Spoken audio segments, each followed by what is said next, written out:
Hello, my name is Damon Friedman, co-founder and president of SOF Missions.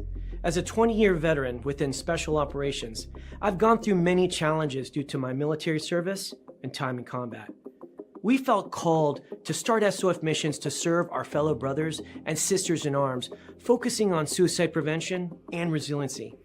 Our mission at SOF Missions is to empower warriors to find purpose and be resilient. Since 2011, when we started the organization, almost 3 million men and women have deployed to Iraq and Afghanistan. Unfortunately, the scars of war take a toll on their psychological, physical, social, and spiritual health. Many veterans feel a sense of hopelessness and a loss of purpose when they return to civilian life. They feel isolated and alone, unable to reconnect. And in the greatest of tragedies, over 20 veterans lose all hope and take their own lives. Our goal at SOF Missions is to provide veterans the tools and resources so that they don't become a statistic. We offer a unique approach to combating veteran suicide through a whole health intradisciplinary model. The Be Resilient program is a 4-pillar methodology that addresses the areas of psychological, physical, social, and spiritual wellness. We provide care through 3 delivery methods: medical clinics, retreats, and educational training. Since we started back in 2011, we have been able to reach veterans in all 50 states and have served over 3,000 veterans through the Be Resilient program. Being resilient is a multifaceted and complex issue. We know that to find a lasting solution, we have to address the whole warrior. Many challenges cannot be solved by providing the treatments and modalities of just one component, but by tackling them all. Now, we've expanded our services to include law enforcement and first responders. Together, we can make a lasting impact in the lives of warriors across the nation. To learn more, visit our website at sofmissions.org. For your post assignment, all units proceed to your post assignment. All right. Welcome back. MisFit Nation, the MisFit Nation show. We are a show founded by a veteran and hosted by 2 veterans and a military spouse. Our mission is to get people to tell their stories to the world. If you're an author, share your tips with the MisFit Nation. If you're a musician or an actor, our audience needs to know how they too can get into the business. Coaches, we love our coaches. Come on and share your tips with the MisFit Nation to help them become better versions of themselves. If you are a corporate leader or an entrepreneur, come on and show how you did it and how hard you have fought for success. If you are a veteran, first responder, or Gold Star family, we would love to have you come on and share your story with the MisFit Nation. We always have time for you. If you're feeling down, alone, or starting to see the darkness, Stop. Think about those who are around you. You are not alone. You will be missed. If you feel like your problems will be a burden to those in your inner circle or feel embarrassed, dial 988. If you are a veteran, take option 1. We need you to keep pushing forward. Don't make a permanent solution to a temporary problem. If you are a new listener, welcome to the MisFit Nation show. Be sure to subscribe to our show on your favorite podcast app. Also on our YouTube channel at @the_MisFit Nation. Subscribe and click the bell to keep you up to date on our latest episodes and all of our news. You can also find us on Heroes Media Group and About Face Radio. Now, let's get to the show!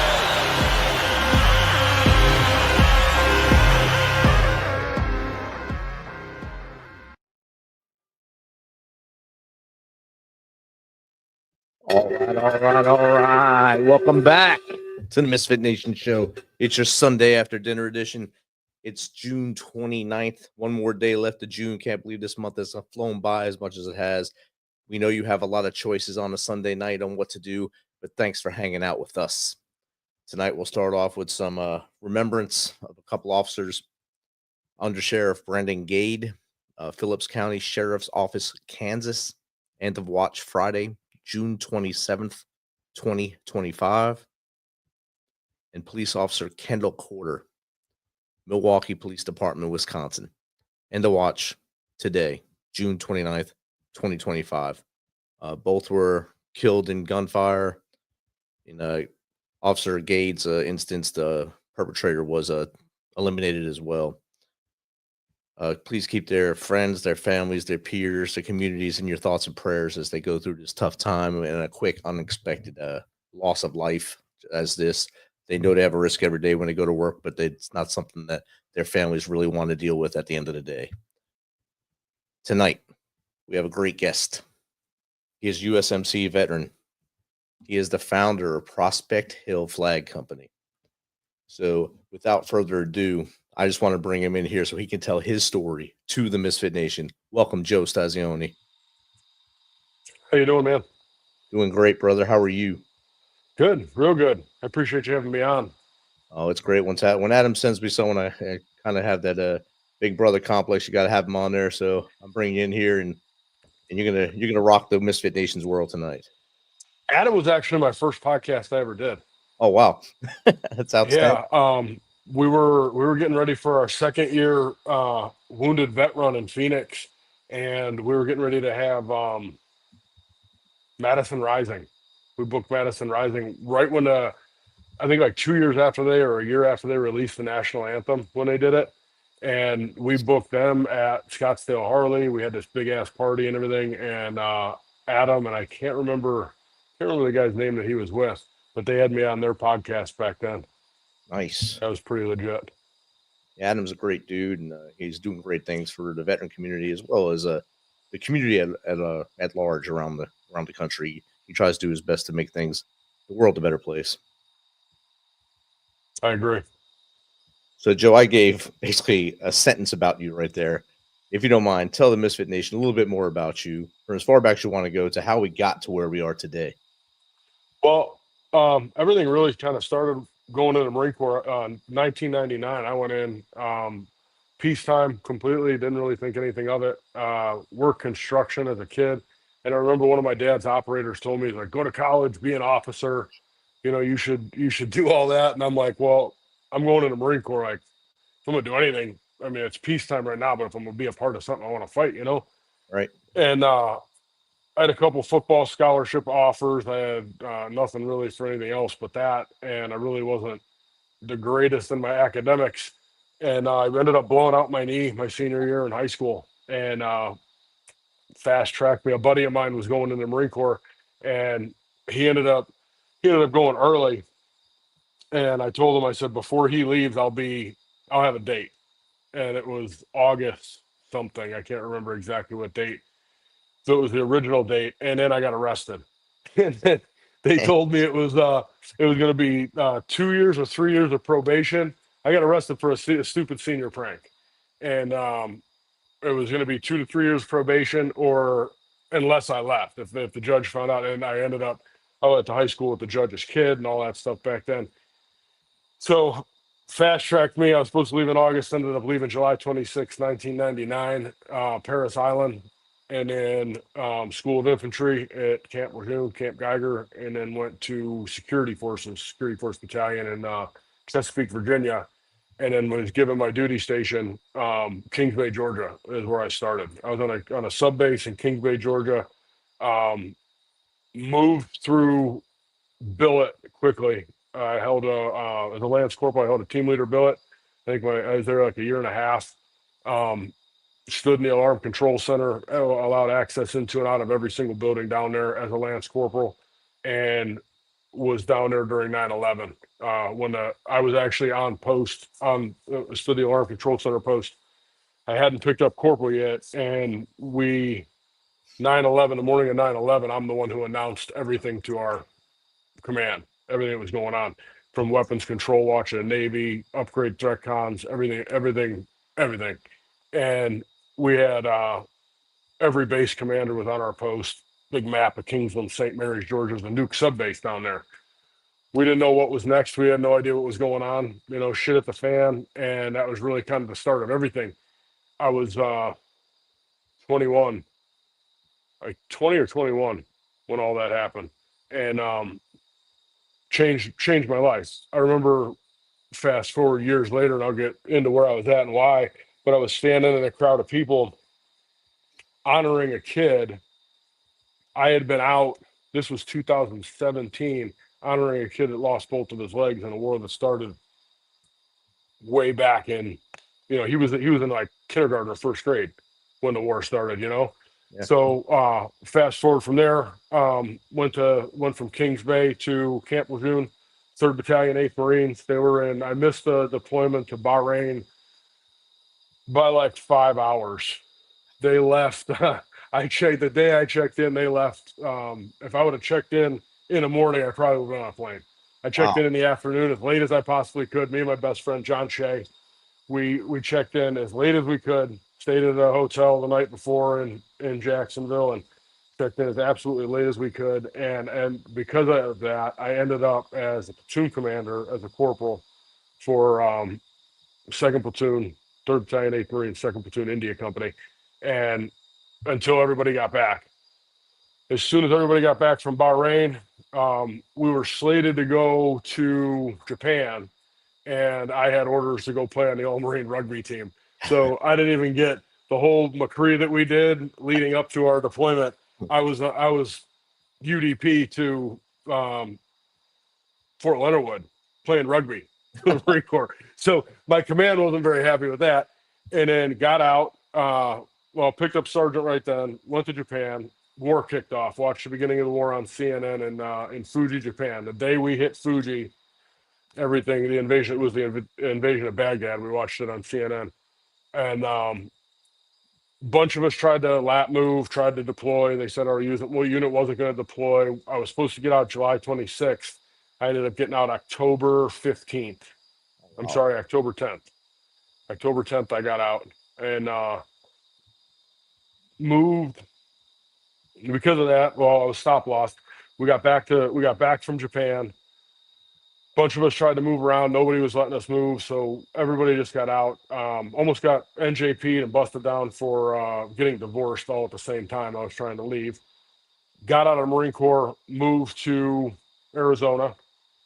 Tried to go to college, tried to do that whole thing. All my friends at that point, everybody that I knew and everything that I knew was back in the Marine Corps. And I mean, you've been in, and I'm sure most of the people that listen to this, one of the biggest problems with the transition, they didn't tell you how to be a civilian. I remember, like, I played on the All-Marine rugby team. I knew I could play rugby for ASU, but I didn't know what it took to get into ASU. That was a big flop. So I ended up playing for club teams, and I ended up jumping back into construction because that's what I knew.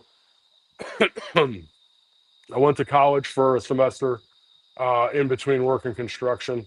Pumped concrete. I was a laborer, worked on a rail crew in Phoenix doing a light rail. Did it all on that side. Tried working at a gym, tried working at a mortgage company. It wasn't until a very good friend of mine runs Yes Consulting, Dally Yarbrough. I was on his boat and we were just kind of BSing back and forth. We met at the gym. I asked him, man, I was like, what do you do? And he's like, oh, I do construction safety. And I was like, well, how hard is it to get into something like that? And at this point I had tried damn near everything. And I was just, my mind was just in a place where, like, what was I going to do? Like, I had no idea that I rated any kind of VA stuff. Nobody told me any of that. You get out, you try all these different things to see where you fit in, but you don't fit in anywhere. So he got me all my OSHA certifications, and I ended up going to work for Intel out in Arizona. I worked there for a number of years with a private consulting company, Hewitt Construction, and then back to Intel, and then went into business with my dad, simultaneously starting a motorcycle riding club with a guy that was living with me that I actually found out was a stolen valor case. And I only bring that up, and I won't bring up his name. I don't bring up his story. He ended up passing away, unfortunately, I don't know, 3 years ago now. He took his own life. So not going to go into what happened and all that, but because of that, I had started a motorcycle riding club called the Infidel Nation in Phoenix. And we were We had no idea what was going on. I had absolutely no clue what was happening. The guy that I started everything with told me that he knew like all this different stuff that he didn't know and put us in a really bad spot. So when I booted him, I was left to face the music with a lot of Phoenix in the motorcycle community in Phoenix. And I ended up getting pulled over on the side of the road by a Arizona Leatherneck and stuck his hand out. He said, he's like, man, he's like, tons of respect, Marine, for pulling over. He's like, just be glad you're lucky. Be lucky you weren't the guy in a Red Road King. I'd have just kicked you off your bike and left you in a ditch. Oh, wow. So because of the things that this guy did in the community and that I didn't know about, I was kind of just left. I'm like, oh, well, I'm either going to stand this thing up with the intentions of helping veterans or I'm just going to give it up. And I had a couple really loyal friends that I'm still really good friends with today. They stood behind me and we ended up standing up this club. And I had on my website, I had a page that was dedicated to guys that we ended up calling out and for stolen valor. And a buddy of mine, the very good friend of mine now, Andy Biggio from Boston, this is how I met him. He messaged my page and he was like, hey man, there's a guy that's being called out for stolen valor that is riding with your patch on. I was like, yeah, I said, I know I'm the guy that called him out. He goes, I'm Andy Biggio. I run Boston Wounded Vet Run. I'd like to talk to you about bringing the run out to Phoenix. And Andy came out with Tim Chambers, saluting Marine, and one of his recipients from Boston came out to Arizona, hung out with me and my club for a weekend, and we took him around. That's when we linked up with Scottsdale Harley, and we confirmed our starting point. We found our end point up at I think it was the Roadrunner that we did our first ride to, was up in New River, Arizona. And we picked a recipient, a young man named Mason Steele. He was in country like something like a few hours, and he got hit with IED through the face, blew off half of his face. And we picked this kid and we started promoting for it. And that's how we kind of made our name in Phoenix as a club, is we just didn't want to be a part of anything except for this. And that ride that year, it was 2014, we raised $11,000 from Mason. And I remember his dad came up to me. It was a pouring rain in Arizona, it was monsoon rain. And his dad came up to me, his first week of March. And his dad came up to me after we got to the end point. And he was like, since my son got hit, I haven't seen my son smile, and today all I've seen my son do is smile. And it, like, stuff like that right there completely changes the trajectory of everything you think, right? So started this club, had absolutely no idea what I was doing, with a group of guys that followed me completely blind into a situation, and we host our first event and we kill it. Second year was bigger, third year was bigger, fourth year was bigger. I was there for the first 4.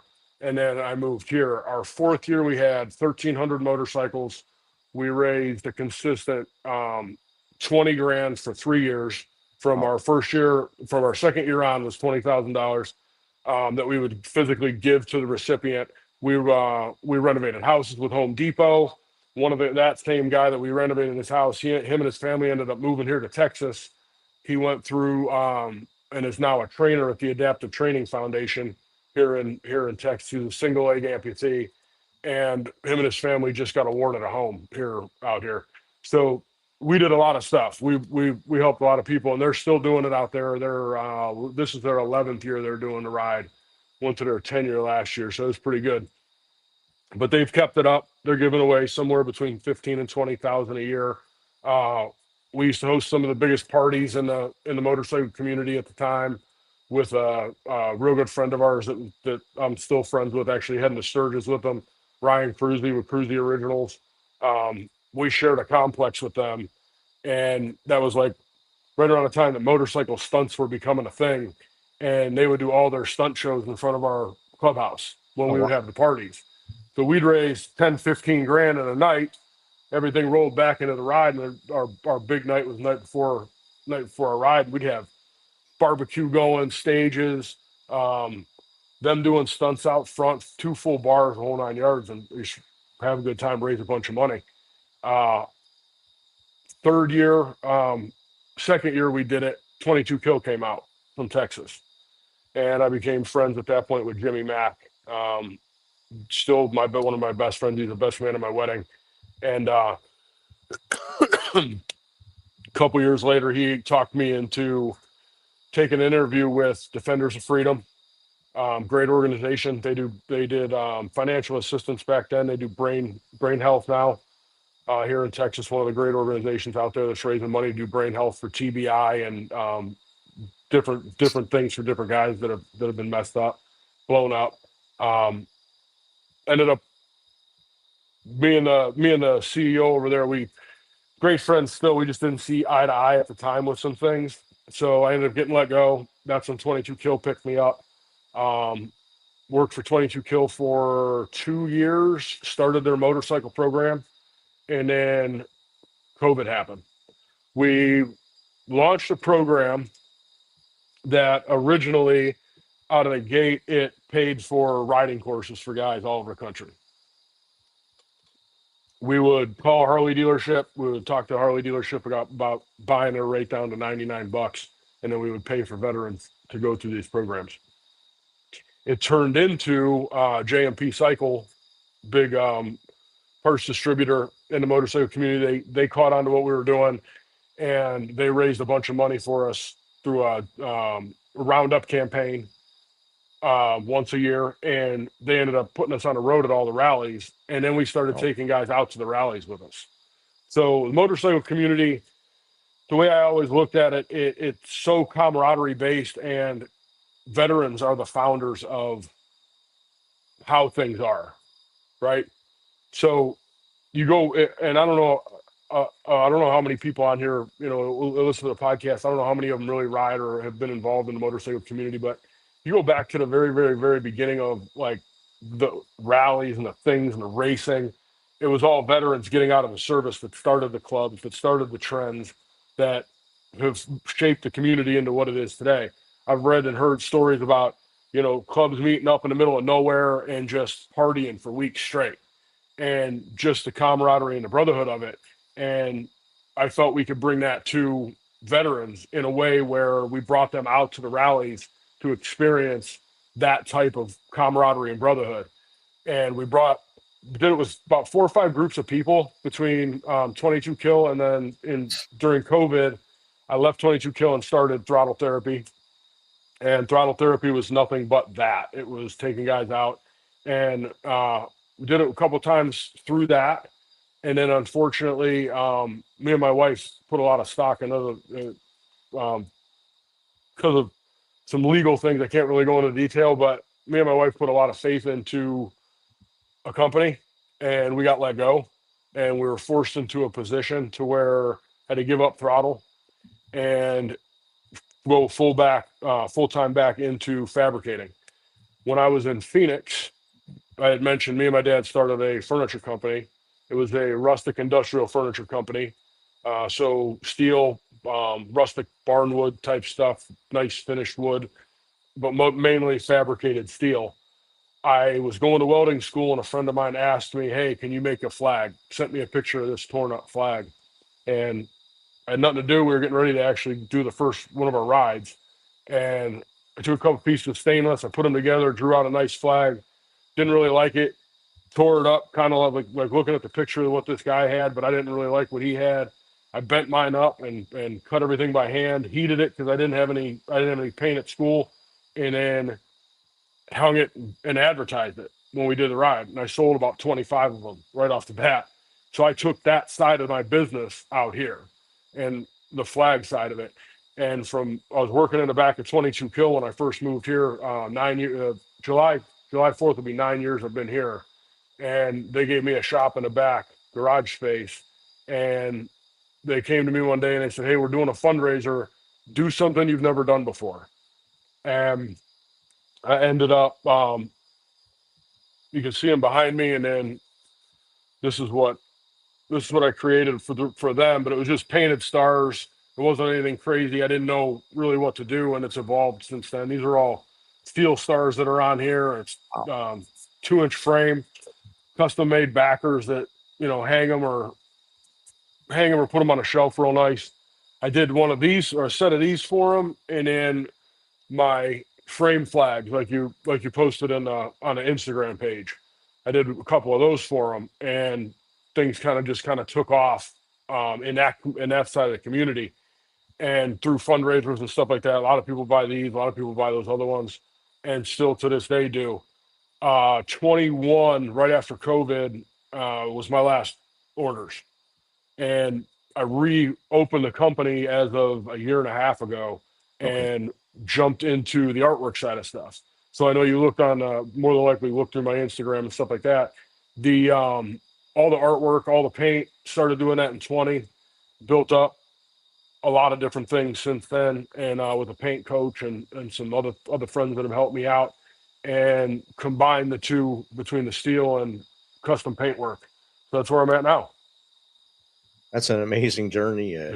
Knowing the ride you took to get into the Corps first, to go through senior prank, getting in trouble, then well, getting hurt, senior prank, getting in trouble, then still having the tenacity to go into the Corps and not wanting to be outside of I guess, the gun in the Corps. You wind up going to infantry 0311 and security forces.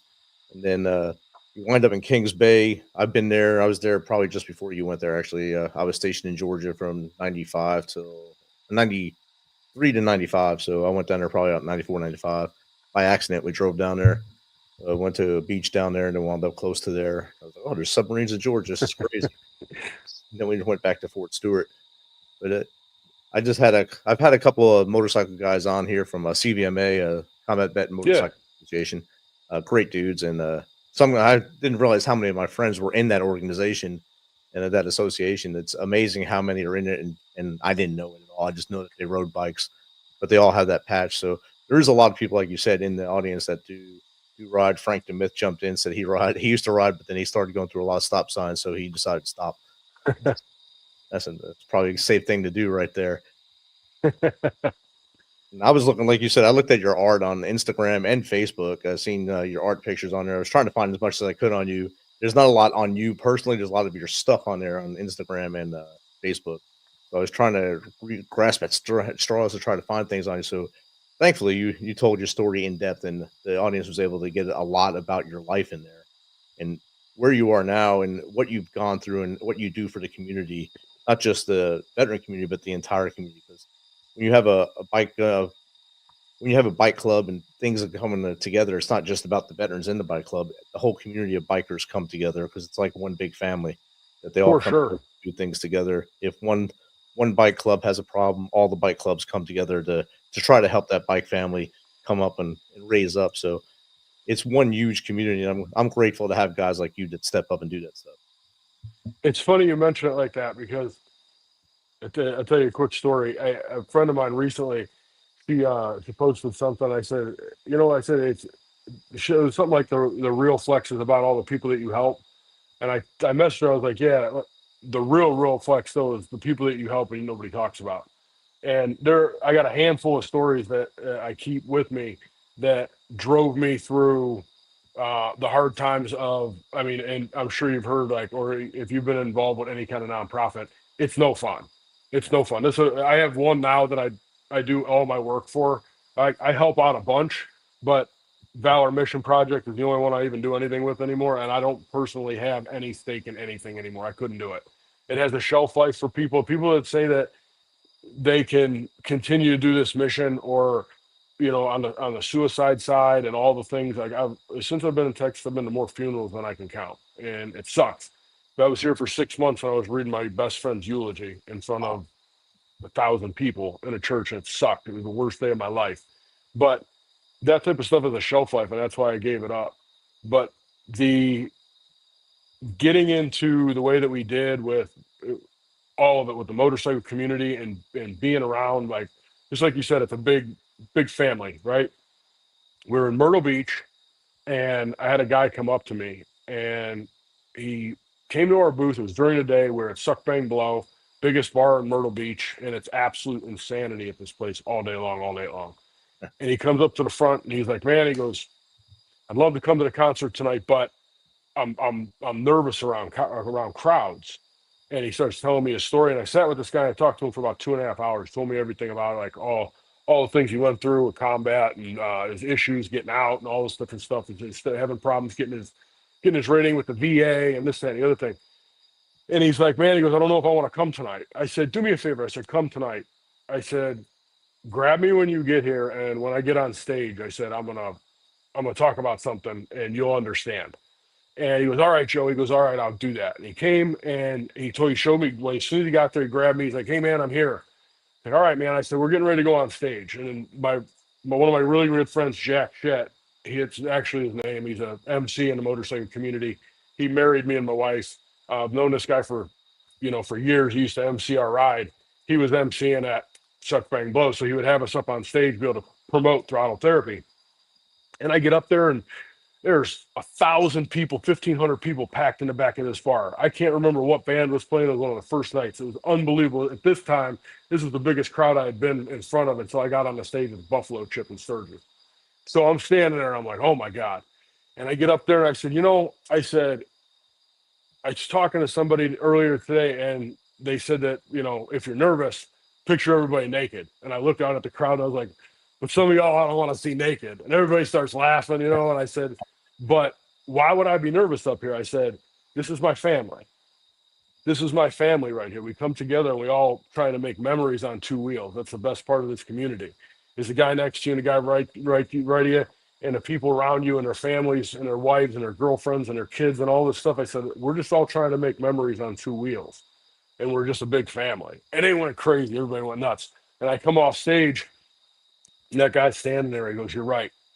He goes, we're all family. He goes, I have no reason to be nervous here.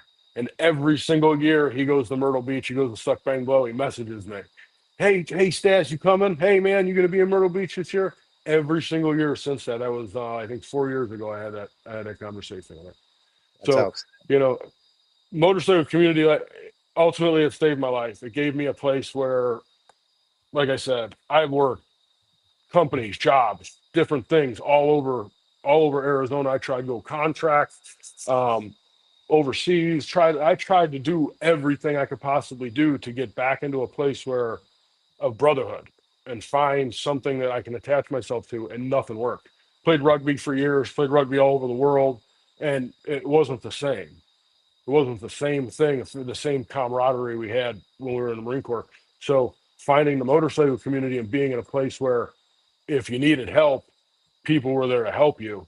And that was a real thing. That's where I met my wife. That's where I met my best friends and people that have helped me along my way and along my journey.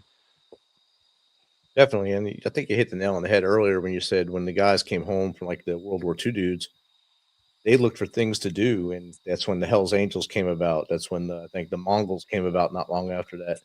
And when they first started, they weren't, I guess, what they're known for now, but they were just groups of guys that rode together and then became other things. And now they still ride together, but they do other things. But that built that brotherhood that they lost after being young guys, 18 years old, going to combat and coming back and not know what to do with their hands because they don't know next to them what they're going to do. Yeah.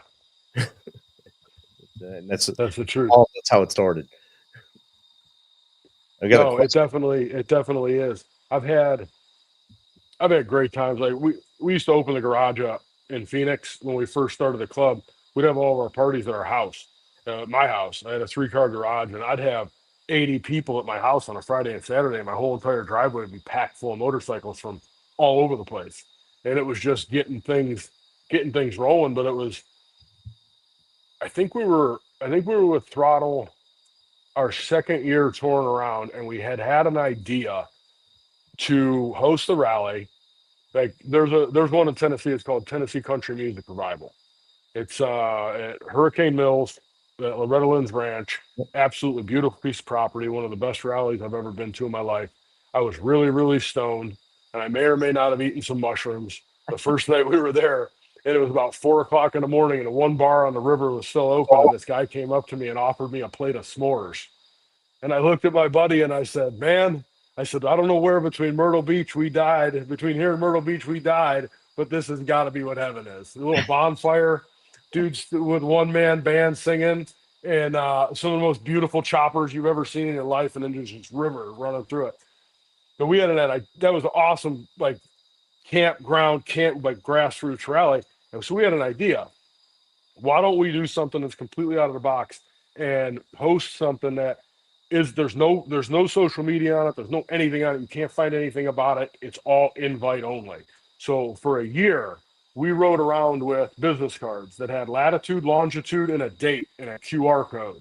Nice. And it said Promised Land MX, and it was called the Promised Land Jam.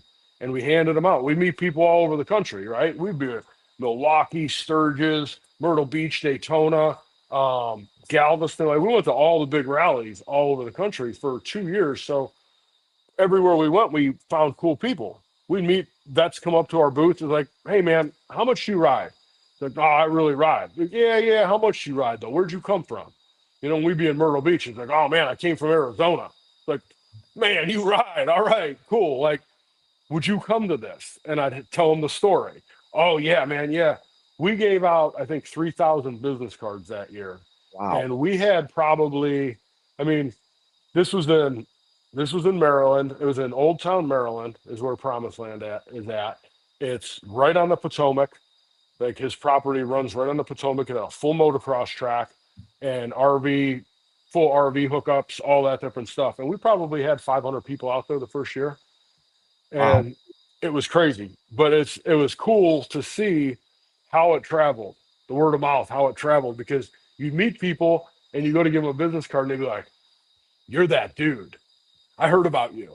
I heard about you, man. I saw the sticker at the gas station on the way here. It's like, all right, man, where'd you ride from? Oh man, we came from Ohio. Yeah, we were up there a little bit ago. That's probably, you rode good, come to this thing. And we give them business cards from all over the country. But yeah, that was a fun time. Outstanding. Got a couple questions from the audience in here. Lost it. Here it is. Eric B. Raheem. You've worn many hats: Marine, welder, nonprofit leader, artist. Looking back, which job or role taught you the most about yourself and why? The motorcycle community, the nonprofit side of the motorcycle community. Like I said, like, number one, I didn't talk. I wasn't somebody who would get in front of a crowd. High school, all that stuff, I just wasn't that guy. And when I started the club in Phoenix, I didn't have a choice. None of the other guys were that guy either. So I was the president and founder of the club. So if somebody was going to get up and talk about something, that had to be me. So the first vet run we had, Andy Biggio, he was there, the founder from Boston. He's like, you got to say something. I was like, I don't know what to say, man. I think I have no idea what I'm talking about here. This is ridiculous. Well, it carried on from there. And when I moved to Texas, I was here for 6 months. Moved here in July. I was beginning of January. Very good friend of mine and club member. He passed away. He killed himself. Stephen Jackal. He's a very good friend of ours. Still missed today, but double amputee. He was in an AAV and it hit an IED and blew the bottom out of it. And when he woke up, there were 50 cal rounds cooking off inside of it. And he put the fire out with his legs. Both of his legs were completely shattered. He said, I put the fire out and I put tourniquets on and I made amends with God and I started patching guys up. And I didn't know what else to do. And he stood up on his busted legs and opened the door because the hydraulics on the hatch broke. And he opened the door for everybody, saved everybody else's life in there. And he passed away. It was January of that first year I was here. And same thing here is nobody knew what to say. Nobody knew what to do. And a representative from my club had to speak at the funeral. And it ended up being me. And then it went on. And then I got on stages and in the motorcycle community, it taught me, like I said, that they're a family. It's a place where I found my peace in miles on the road. And it didn't just teach me, it taught me a lot about people. You learn who to trust, who not to trust. And trust me, I've put my trust in a lot of people that I shouldn't have. But I take people at face value and I wear my heart on my sleeve in a lot of cases. And it's showed me the things I shouldn't do, but I still do because I care. And sometimes it really sucks, but it's also shown me how tough you can be. Yeah. and how resilient you can be. And like when I was starting everything up in Phoenix, I didn't know any better. Um, I had a sergeant at arms who was a very, very, very large individual, but I never took him anywhere with me. And when we were coming up and we didn't know what to do, you get checked a lot. And I just decided that it was either going to be shut down or be a man. And I went into every single situation almost by myself. And it was an individual that I met in the motorcycle community, that this Bumblebee guy, who's a very good friend of mine still today. He's tattooed from head to toe. And he hired me on for a welding job up in Flagstaff, and we were coming back, and I asked him, I said, Dan, I said, you have tattoos literally on your forehead. I said, what's the deal with the Bumblebee? He had Marine Corps tattoo here on his neck. He had, he had Jesus Christ on the crown of his head. He had the Justice Scales on the back. So he had all kinds of tattoos everywhere. And he's got this Bumblebee on his wrist. And he goes, man, Joe, he goes, when I first got out of the Marine Corps, he goes, I was working at Home Depot, and there was a kid at Home Depot that would bring in these awesome tattoo drawings. He wanted to be a tattoo artist. And he goes, in my fashion, Dan was a hothead. He's like, in good old Dano fashion, he goes, I quit. And when I quit, I looked at the kid and I told him, he goes, if you want to be a tattoo artist, go be a fucking tattoo artist. He goes, don't talk about it, be about it. And 2 years later, he's like, I'm walking down the beach in either Santa Monica or Venice. And he goes, I felt like getting a tattoo, and I walked into a tattoo shop, and this kid's in there tattooing. So he goes, I got this Bumblebee. So don't talk about it, be about it. And the motorcycle community taught me that it doesn't matter if I'm sitting here and it's just me and you talking, or if I'm live and 15 million people are listening to me. Once it comes out of my mouth, it's in the air. Right. So you're only as good as your word. You're only as good as who you are in your heart. And that is one of the biggest lessons that the motorcycle community has always been true to, is if you're a man of your word. That's what you have. You have that first, and that's it. And that has transitioned into a lot of hardship for me, but also a lot of reward. Ridden hundreds of thousands of miles, literally all over this country. Seen some of the most beautiful sights I've ever seen. Met some of the greatest people I've ever met.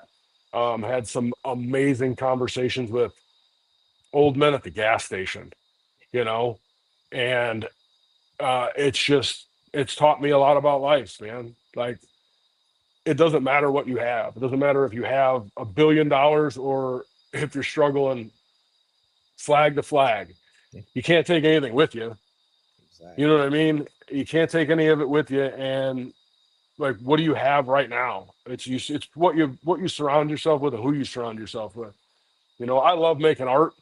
That's where, after all the shit, after all the jobs I've worked, I can talk for another 2 hours on just motorcycle club stories and places and things that I've done. All the people, all the heartache and heartbreak. Art is one thing that has pulled me through. Art and motorcycles has pulled me through and got me to now. Wow. 45 years old, and I'm an artist. I'm a struggling artist. If you'd asked me in 2003 when I got out, hey man, what are you going to be? Not an artist, I can tell you that. But yeah, here I am years later, and that's it. Every artist you ask will tell you they're a struggling artist. Yeah. I think that's the mantra, because you work to eat, basically, if that's your thing, and you work because it's your passion, and you put your whole passion into the piece you're making in hopes that someone else will like it, or just for you to like it. And then if someone comes in and likes it, that's a bonus prop. So For sure. That's something that's always going to be on the mind of the artist.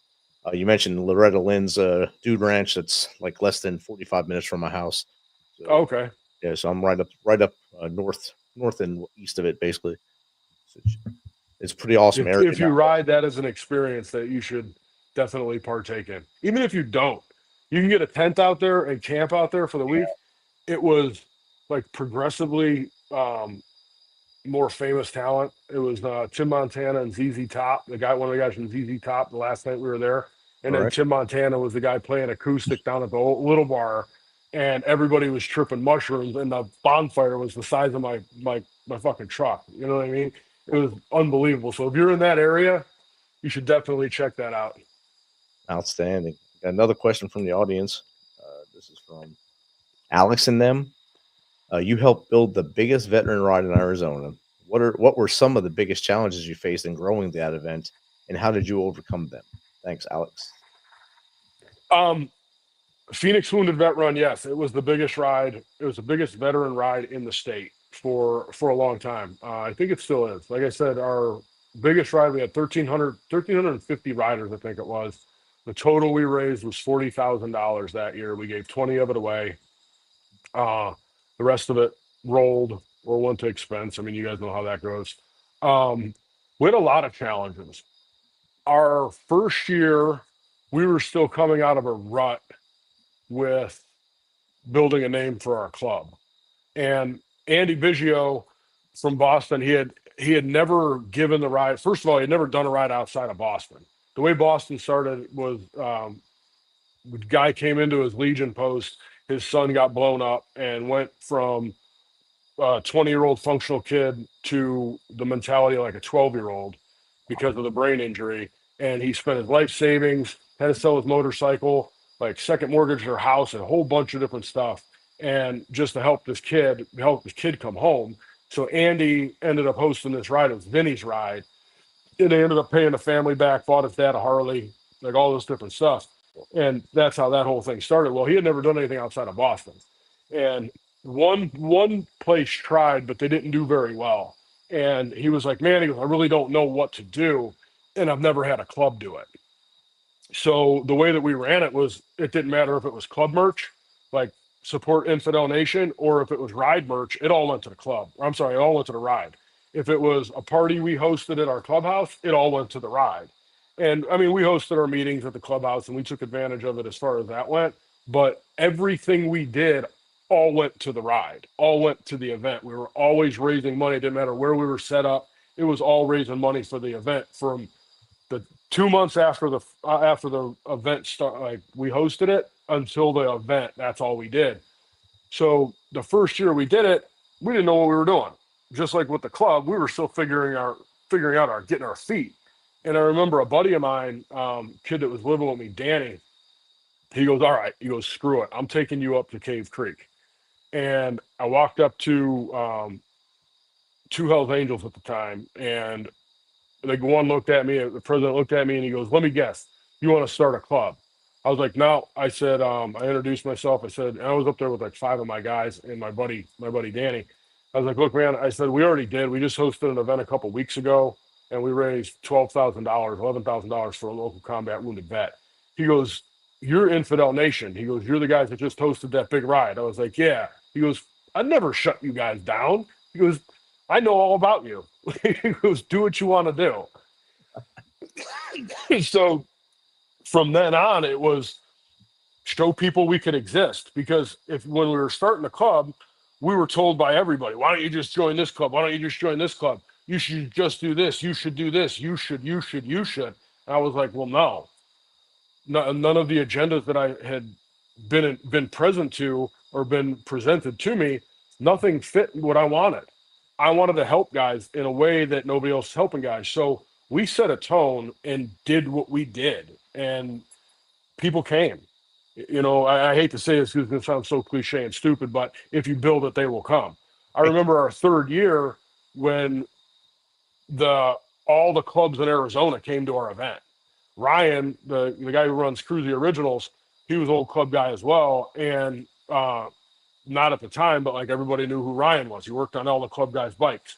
And we were in this compound, and all of a sudden, Angels roll in. And then the next club rolls in, and the next club rolls in, and the next club rolls in. And next thing you know, we've got 850 people packed into this compound raising money for a club that everybody said wasn't going to exist longer than a year. And now they're 11 years down the road. So it was a lot of different things and a lot of different hurdles that we had to battle. But in a nonprofit community, I'm gonna put it like this. In a nonprofit community, you could be squeaky clean and somebody can make something up about you and your whole ship sinks. It doesn't matter. It doesn't matter what you can prove. It doesn't matter any of it. So you stay as true to your mission as you possibly can. You raise as much money as you possibly can in a small window that you have to raise it in, and you figure it out. If you have a hurdle, you call somebody that you know. You call me. You call, Rick. You call Adam. Like, I don't know how many times I've bounced things off of Adam, but beating the big challenges, I had the team to figure it out. I had teams with 22 Kill. I had teams with Throttle Therapy, the Wounded Vet Run. We had people that we can go to all over the place, to help. And the more and more that we stuck to what we said. I have a really, really good friend of mine to this day, Shelly Martin. She was the event coordinator for Scottsdale Harley when we did our first ride. We walked in the door, and I went up to this lady. I was standing in front of Bob Parsons' motorcycle. It was all painted with Marine Corps, everything. Had the Gatling gun, back spinning exhaust. It had his wife as a pinup and dress blues on the tank, ribbon stack, all this stuff. And I asked the sales lady, I said, whose bike is this? And she goes, that's Bob Parsons' bike. I said, who's Bob Parsons? She was the owner of the dealership, the owner of GoDaddy. And I'm looking at this motorcycle, and it's Purple Heart, Vietnam. I'm like, how did a Lance Corporal or PFC in Vietnam, Purple Heart recipient, how did he go from that to being a billionaire? I said, I want to talk to your event coordinator right now. Brings down Shelly and general manager this time named Bill. I said, I want to host a ride here, and it's going to be the biggest thing in the veteran community that the motorcycle community has ever seen for veterans. And they both kind of looked at each other, because Shelly at the time hosted, and still does, I think it was last year or her last year, it was Peace Out Prostate Cancer and Bikers for Boobies in Arizona. And they're two of the biggest events in the entire state, period, in the entire state. And she's like, yeah, okay. And we pulled this thing pretty much out of our ass. We had 150 riders in the pouring rain our first year. Wow. And then it just got bigger and bigger and bigger. So sticking to what you believe in, but make sure what you believe in is the right thing too. You know what I mean? Like, the hurdles that you face in the nonprofit side are a lot different than the hurdles that you face in the motorcycle community. And when you put those two things together and you start mixing those two, depending on the states and stuff like that. So I know I'm skirting this question, but I don't know what state you're in. I don't know what problems you're facing. So this is just kind of like a broad spectrum trying to answer that. It all depends on a lot of things and a lot of variable factors. When we were doing 22 Kill and Throttle Therapy, I rode with the American Infidels, and we were a national club, and I had zero issues everywhere. But I also presented myself in the same fashion that I did back in the day. So if there was a conversation to be had, or if I had to introduce myself to somebody, but I also was able to separate church from state. If I was going to a rally, I didn't represent anything but Throttle Therapy or 22 Kill. That's what I did.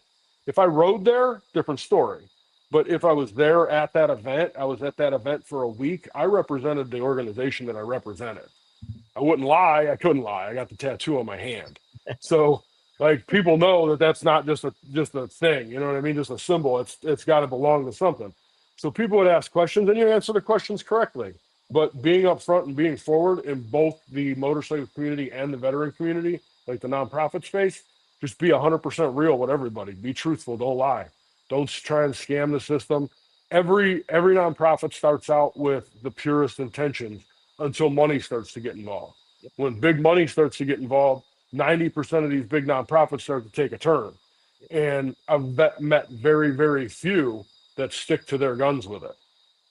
So just be real. Very few stick with their values when money comes involved too. They change on a dime, and it's heartbreaking to see a lot of them do it. But we both have seen it, obviously, and I don't want to be the disgruntled guy here because this is a good show. So no, you're 100%. 100%. We talked about a lot of things, and I want to hit your art real quick before we start wrapping up. What's your favorite piece that you've made? Holy smokes. The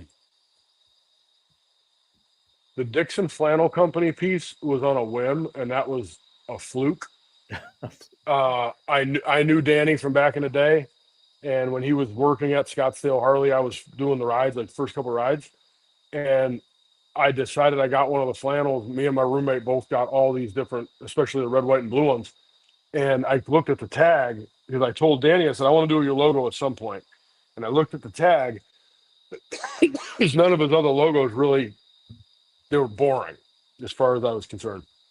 And I looked at this tag, I was like, told my roommate, I was like, hey, we're making this. And it was during COVID.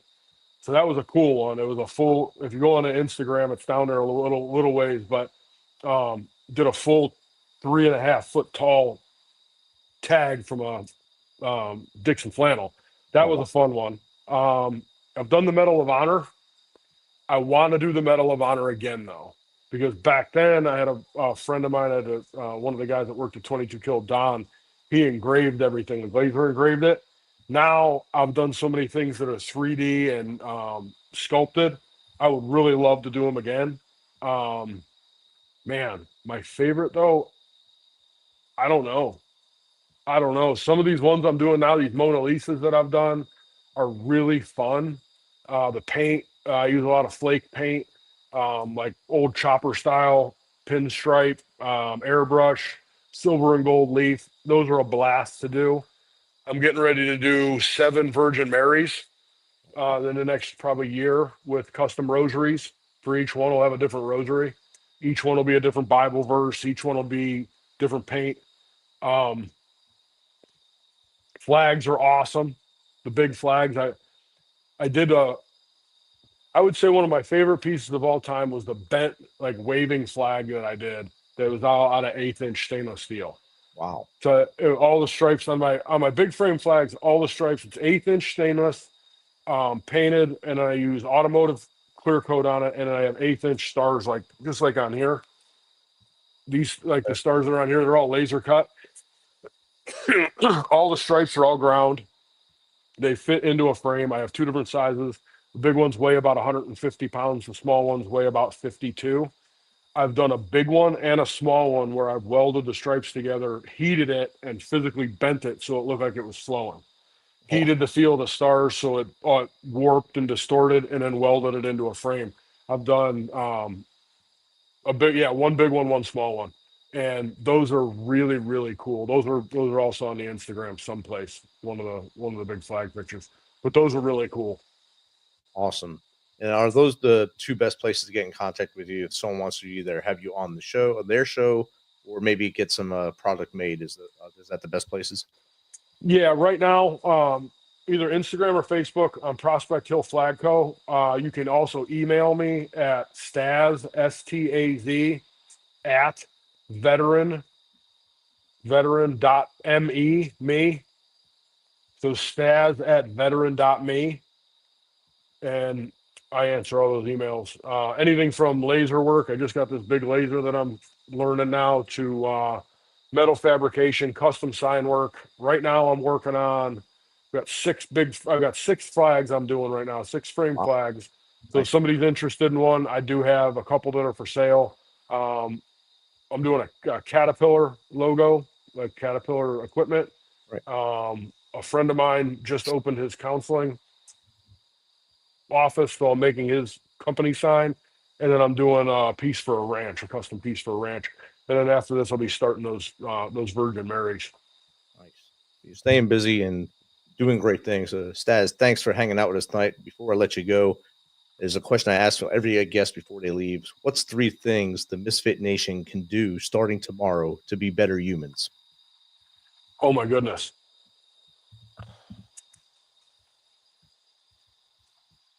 You're not special. Realize you're not special. Be nice to everybody. You know, I have so many times people are like, oh, I can't believe you talked to this guy. I can't believe you talked to that guy. Well, that guy or this guy didn't do anything to me. And until that happens, like I always tell everybody, I give my friends all the rope in the world. If you're my friend, like my true friend, and you hang yourself with that rope, that's your own damn fault.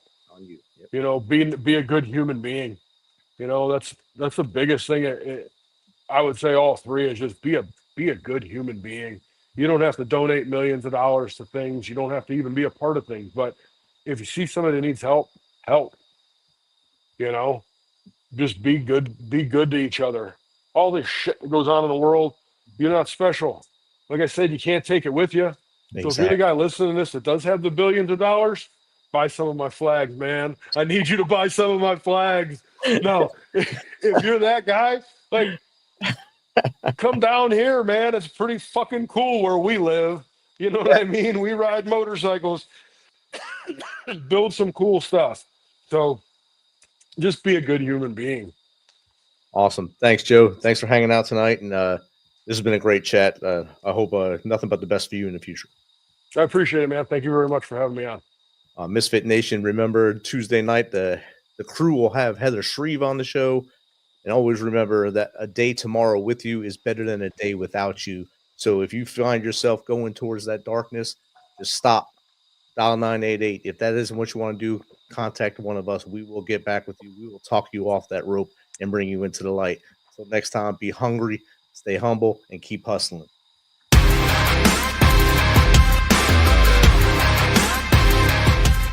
Thanks for checking us out and being a part of the Misfit Nation show. Don't forget to visit our website at themisfitnation.com. That's themisfitnation.com. Check out all our past episodes and get some of the great Misfit Nation gear for you and your family. As always, be humble, stay hungry, and keep hustling because we are Misfit Nation. Misfit Nation.